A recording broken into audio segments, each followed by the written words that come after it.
Shalom Bapak Ibu Saudara-saudaraku yang terkasih dalam Tuhan Yesus Kristus. Selamat pagi, salam sejahtera untuk kita semua, dimanapun saudara-saudara berada.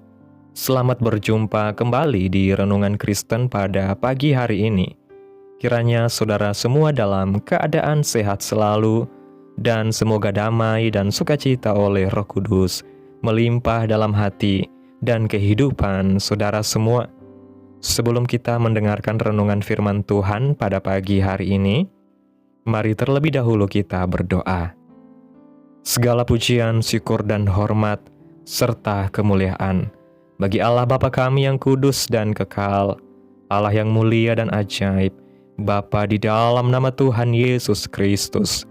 Kami mengucap syukur ya Tuhan, oleh karena anugerah-Mu di sepanjang hidup kami, hingga pada hari ini kami boleh ada sebagaimana kami ada, semua karena berkat dan anugerah Tuhan dalam hidup kami.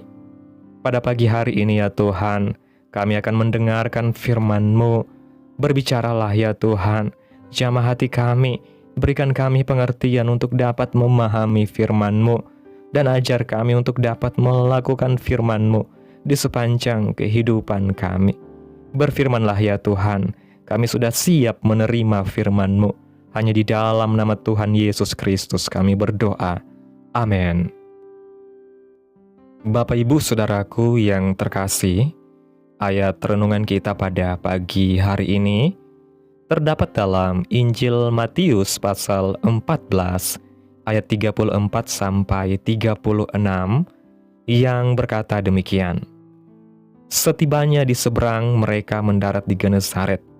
Ketika Yesus dikenal oleh orang-orang di tempat itu, mereka memberitahukannya ke seluruh daerah itu. Maka semua orang yang sakit dibawa kepadanya. Mereka memohon supaya diperkenankan menjamah jumbai jubahnya, dan semua orang yang menjamahnya menjadi sembuh. Bapak Ibu Saudaraku yang diberkati Tuhan, dalam bacaan ini Tuhan Yesus melakukan banyak mujizat di Genesaret. Mereka mengenal Yesus sebagai pembuat mujizat. Mungkin mereka sudah mendengar berbagai kabar tentang mujizat Yesus yang tersebar cepat, sehingga mereka berbondong-bondong datang kepadanya. Banyak orang yang sakit dibawa kepada Tuhan. Karena begitu banyak orang, kemungkinan banyak orang yang tidak dapat mendekati dan didoakan secara langsung oleh Yesus. Timbul inisiatif dan iman dari mereka untuk memohon menjamah jumbai jubahnya. Mereka percaya bahwa dengan menjamah jumbai jubahnya, mereka pasti sembuh. Ternyata iman mereka tidak sia-sia. Yang menjadi pertanyaan, dari mana iman ini? Iman menjamah jumbai jubah Yesus ini. Iman ini mulanya didapati dalam diri seorang perempuan yang sudah 12 tahun sakit pendarahan. Dia berusaha menerobos kerumunan di mana Yesus sang Rabi dan Mesias serta anak Allah berjalan. Dia tentu sudah mendengar bahwa Yesus bukan hanya bijaksana dalam mengajar, namun berkuasa menyembuhkan berbagai sakit penyakit. Dengan keyakinannya dia berlari dan terseok-seok berusaha menggapai jumbai jubah Yesus untuk mendapatkan kesembuhan. Apa yang dilakukannya tidak sia-sia, karena akhirnya Yesus menyembuhkan perempuan ini. Dari kisah ini, banyak orang sakit yang mendengar tentang kesaksian dari wanita ini, berinisiatif memiliki iman yang sama, yaitu iman menjamah jumbai jubah Yesus. Namun yang menarik untuk kita telaah di samping perbuatan ajaib yang dilakukan Yesus dan dialami oleh perempuan sakit pendarahan ini adalah apa yang dimaksudkan jumbai jubah Yesus. Dari perspektif Yahudi dan Yudaisme, ini menunjuk pada benda bernama sitsit. Apa itu sitsit? Dalam Bilangan pasal 15 ayat 37 sampai 41, leluhur Israel diperintahkan untuk membuat jumbai-jumbai pada punca jubah baju mereka, sebagai simbol untuk mengingat perintah-perintah Tuhan agar dilaksanakan sebagaimana dikatakan Tuhan berfirman kepada Musa, "Berbicaralah kepada orang Israel dan katakan kepada mereka bahwa mereka harus membuat jumbai-jumbai pada punca baju mereka turun-temurun, dan dalam jumbai-jumbai punca itu haruslah dibubuhi benang ungu kebiru-biruan. Maka jumbai itu akan mengingatkan kamu apabila kamu melihatnya kepada segala perintah Tuhan, sehingga kamu melakukannya dan tidak lagi menuruti hatimu atau matamu sendiri, seperti biasa kamu perbuat dalam ketidaksetiaanmu terhadap Tuhan." Ini yang Tuhan firmankan kepada Musa ketika Musa memimpin bangsa Israel keluar dari tanah Mesir. Jumbai ini bagi orang Yahudi melambangkan pengharapan mereka akan Mesias, ketaatan mereka pada hukum Tuhan, dan penghormatan mereka akan kekudusan Tuhan. Ketika orang Yahudi berdoa, mereka akan memegang jumbai ini dan meletakkannya di kepala mereka.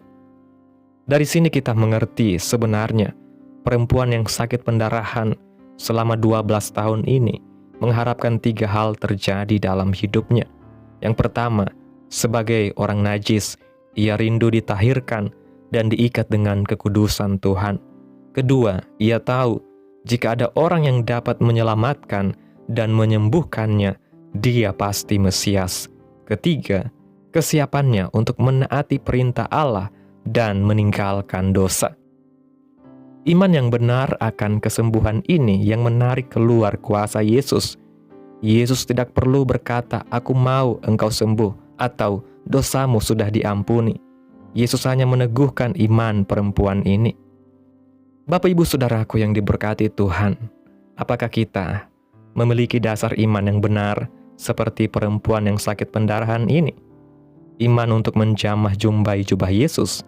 Jika itu ada dalam kita, maka kuasa Yesus akan kita alami dalam setiap pergumulan kita.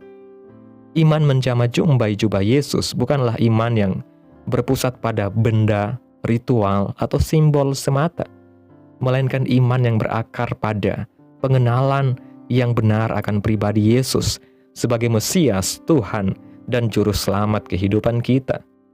Perempuan yang sakit pendarahan ini dan orang-orang di Genesaret setelahnya tidak melihat jumbai jubah sebagai jimat atau kekuatan magis, tetapi sebagai tanda iman yang hidup, iman yang menyadari bahwa Yesus adalah penggenapan hukum Tuhan, pengharapan Israel, dan sumber kekudusan yang sejati. Mereka percaya bahwa berada sedekat mungkin dengan Yesus berarti berada sedekat mungkin dengan kuasa Allah sendiri. Inilah iman yang lahir dari kerinduan terdalam akan pemulihan total, bukan hanya kesembuhan tubuh, tetapi juga pemulihan relasi dengan Allah. Perempuan ini yang selama 12 tahun hidup dalam kenajisan, penolakan sosial, dan penderitaan batin, berani melangkah melampaui rasa takut, rasa malu, dan batas-batas budaya demi menjamah jumbai jubah Yesus. Ia sadar bahwa hanya Yesus yang sanggup mengembalikannya kepada hidup yang utuh. Iman seperti inilah yang berkenan di hadapan Tuhan. Iman yang mendorong seseorang datang kepada Yesus apa adanya, dengan hati yang hancur, namun penuh keyakinan bahwa kasih dan kuasa Tuhan lebih besar dari segala keterbatasan manusia. Iman menjamah jumbai jubah Yesus adalah iman yang disertai dengan pertobatan dan ketaatan. Jumbai ini mengingatkan orang Yahudi akan perintah Tuhan, kekudusan hidup, dan panggilan untuk tidak menuruti hawa nafsu sendiri. Artinya, ketika perempuan ini menjamah jumbai jubah Yesus, ia sedang menyatakan kesiapannya untuk hidup baru, meninggalkan masa lalu yang penuh luka, dosa, dan ketidakberdayaan, lalu masuk ke dalam kehidupan yang dipimpin oleh kehendak Allah. Iman yang sejati tidak berhenti pada menerima berkat, tetapi berlanjut pada perubahan hidup. Banyak orang ingin mengalami kuasa Yesus, tetapi tidak semua orang siap hidup taat kepada firman Tuhan. Namun iman yang benar selalu membawa konsekuensi, yaitu hati yang mau dibentuk, hidup yang mau diarahkan, dan kehendak yang mau ditundukkan kepada Tuhan. Itulah sebabnya Yesus berkata, "Imanmu telah menyelamatkan engkau." Sebab iman perempuan ini bukan iman sesaat, melainkan iman yang melibatkan seluruh hidupnya. Demikian pula bagi kita hari ini, menjamah jumbai jubah Yesus berarti datang kepadanya dengan sikap hati yang rindu disucikan, disembuhkan, dan dipulihkan, serta berkomitmen untuk berjalan dalam kebenaran Tuhan setelah menerima jamahan kasih karunia Tuhan. Renungan hari ini mengajak kita untuk memeriksa kembali dasar iman kita. Apakah iman kita hanya sebatas berharap pertolongan Tuhan saat berada dalam kesulitan, atau iman yang sungguh-sungguh mengenal siapa Yesus dan mau hidup dalam kekudusannya? Dalam pergumulan hidup, entah sakit penyakit, masalah keluarga, tekanan ekonomi, atau kelelahan rohani, kita seringkali datang kepada Tuhan dengan banyak permintaan, tetapi sedikit penyerahan. Iman menjamah jumbai jubah Yesus mengajarkan kita untuk datang dengan sikap rendah hati, penuh pengharapan, dan kesiapan untuk diubahkan. Ketika iman kita berpusat pada Kristus dan ketaatan kepada firman-Nya, kuasa Tuhan akan nyata dalam hidup kita, entah melalui mujizat yang terlihat maupun melalui kekuatan untuk bertahan dan setia di tengah badai kehidupan. Yesus yang sama yang menyembuhkan di Genesaret masih bekerja hari ini. Ia masih merespon iman yang tulus, iman yang rindu akan kekudusan, dan iman yang berserah penuh kepada kehendak Allah. Jika kita memiliki iman seperti ini, maka dalam setiap musim hidup, baik suka maupun duka, kita akan mengalami bahwa menjamah jumbai jubah Yesus selalu membawa pemulihan, membawa pengharapan, dan hidup yang baru. Amin. Tuhan Yesus memberkati. Demikianlah renungan firman Tuhan pada pagi hari ini. Biarlah menjadi berkat bagi kita semua dan dapat kita lakukan dalam setiap kehidupan kita. Pada hari ini sebelum kita memulai segala aktivitas kita di hari ini, mari kita berdoa.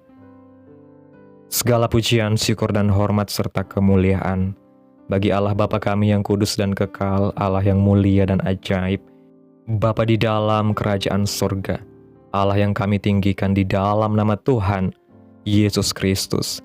Kami bersyukur Tuhan atas pertolongan-Mu dan penyertaan-Mu, serta atas berkat-Mu dalam hidup kami. Kami berbahagia dan bersyukur atas kebaikan Tuhan hari ini. Tak berkesudahan kasih setia Tuhan, tak habis-habisnya rahmat-Mu, selalu baru tiap pagi, besar kesetiaan-Mu Tuhan dalam kehidupan kami. Terima kasih ya Tuhan buat firman-Mu pada pagi hari ini, firman-Mu yang menuntun kami, firman-Mu yang menguatkan kehidupan kami. Kami kembali datang kepadamu dengan hati yang rindu akan pemulihan dan kekudusan. Kami menyadari bahwa seringkali iman kami lemah dan bercampur dengan keraguan. Ajarlah kami memiliki iman yang benar, iman yang mengenal Engkau sebagai Mesias dan Tuhan atas hidup kami. Seperti perempuan yang menjamah jumbai jubah-Mu, kami rindu disentuh oleh kasih dan kuasa-Mu. Bukan hanya untuk menerima pertolongan, tetapi juga untuk hidup taat dan berkenan kepadamu. Tahirkan hati kami, pulihkan hidup kami, dan pimpin kami berjalan di dalam kehendak-Mu setiap hari. Kami percaya ketika kami datang kepadamu dengan iman yang tulus, kuasa-Mu akan nyata dalam setiap pergumulan hidup kami. Terima kasih Tuhan buat firman-Mu yang begitu indah dan ajaib yang boleh kami dengarkan pada hari ini. Biarlah firman-Mu boleh tertanam dalam hati kami, berakar, bertumbuh, dan berbuah lebat dalam setiap kehidupan kami, sehingga kami boleh menjadi saksi-Mu dimanapun kami pergi dan berada.